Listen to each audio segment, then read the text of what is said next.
ମାନେ ତ ଯେଉଁମାନେ ମୋତେ ଫ୍ରେଣ୍ଡ ରିକ୍ୱେଷ୍ଟ ପଠାଉଛନ୍ତି ଦୟାକରି ସେମାନେ ଫଲୋ କରନ୍ତୁ, କାହିଁକି ନା ଫେସବୁକ୍ର ଲିମିଟ୍ ଫ୍ରେଣ୍ଡ ହେଉଛି 5000। ତ 5000ରୁ ଅଧିକା ଜମା ଫ୍ରେଣ୍ଡ ରିକ୍ୱେଷ୍ଟ ଆକ୍ସେପ୍ଟ କରିହେବ ନାହିଁ, କାହିଁକି ନା ମୁଁ 5000 ଆକ୍ସେପ୍ଟ କରିସାରିଛି। ଆପଣମାନେ ଯଦି ମୋତେ ଫଲୋ କରୁଛନ୍ତି ତ ଆଇ ଡ଼ି ପ୍ରତି ବଢ଼ିଆ ଅଛି। ତ ଆଉ ଫ୍ରେଣ୍ଡ ରିକ୍ୱେଷ୍ଟ ମୁଁ ଯାହାକୁ ଆକ୍ସେପ୍ଟ କରିପାରୁନି ଦୟାକରି ମୋତେ କ୍ଷମା କରିବେ, କାହିଁକିନା 5000ରୁ ଅଧିକା ଫ୍ରେଣ୍ଡ ରିକ୍ୱେଷ୍ଟ ମୁଁ ଆକ୍ସେପ୍ଟ କରିପାରୁନାହିଁ। କାହିଁକିନା ଫେସବୁକ୍ର କ'ଣ ତ ଗାଇଡ଼ଲାଇନ୍ ମୋତେ ଜଣା ନାହିଁ ଠିକ୍ସେ।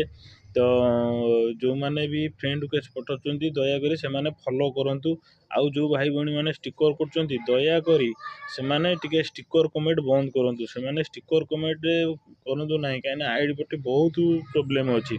ତ ଫେସବୁକ୍ର ଗାଇଡ଼ଲାଇନ୍ ମାନିକିରି ଆପଣମାନେ ଠିକ୍ କାମ କରନ୍ତୁ। ଫେସବୁକ୍ ନିହାତି ଆପଣମାନଙ୍କୁ ତା'ର କଣ୍ଟେଣ୍ଟ ମନିଟାଇଜେସନ୍ ଦେବ, ତ ଆପଣମାନେ ଆଗକୁ ଯିବେ। ଏତିକି କହି ରହୁଛି, ପୁଣି ଦେଖା ହେବ ନେକ୍ସଟ ଭିଡ଼ିଓରେ। ରହିଲି, ଜୟ ଜଗନ୍ନାଥ, ଜୟ ଶ୍ରୀରାମ।